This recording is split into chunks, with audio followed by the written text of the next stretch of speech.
دماغ کی کارکردگی پر گزشتہ دنوں ایک تحقیق میں اہم نکتہ بیان کیا گیا کہ جب ہم کسی کی غیبت یا برائی کرتے ہیں تو ہمارے جسم پر اس کے کیا اثرات ہوتے ہیں۔ اس سے پہلے ہم غیبت کے بارے میں بیان کریں، غیبت کو جاننا ضروری ہے۔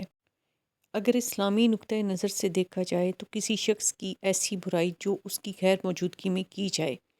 ایک صحابی نبی پاک صلی اللہ علیہ وسلم سے عرض کرتے ہیں کہ یا رسول اللہ صلی اللہ علیہ وسلم، غیبت کیا ہے؟ آپ صلی اللہ علیہ وسلم نے فرمایا کہ اپنے بھائی کی ایسے انداز میں ذکر کرنا جو اسے ناپسند ہو، وہ غیبت ہے۔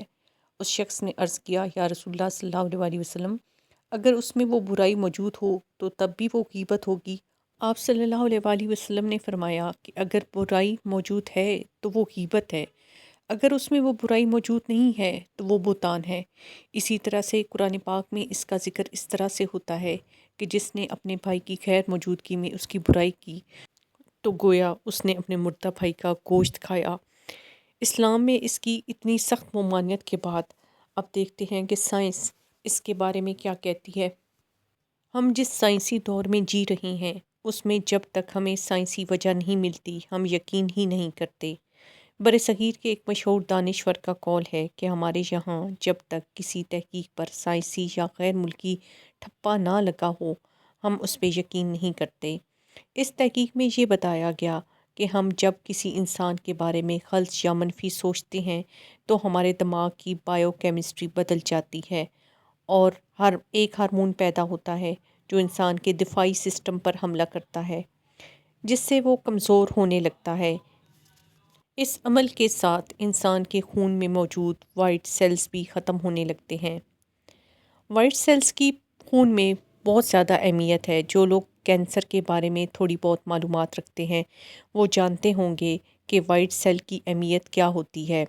کینسر کا علاج کیمو تھراپی سے ہوتا ہے۔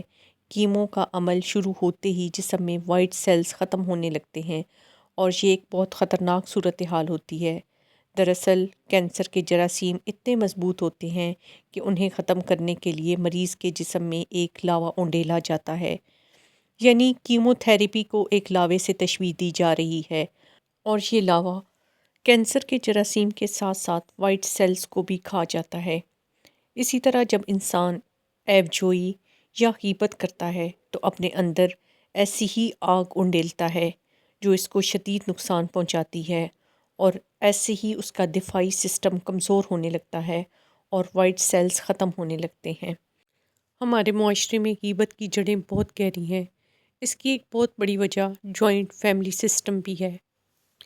پھر بھی بحیثیت مسلمان اس برائی سے بچنے کی ہر ممکن کوشش کریں۔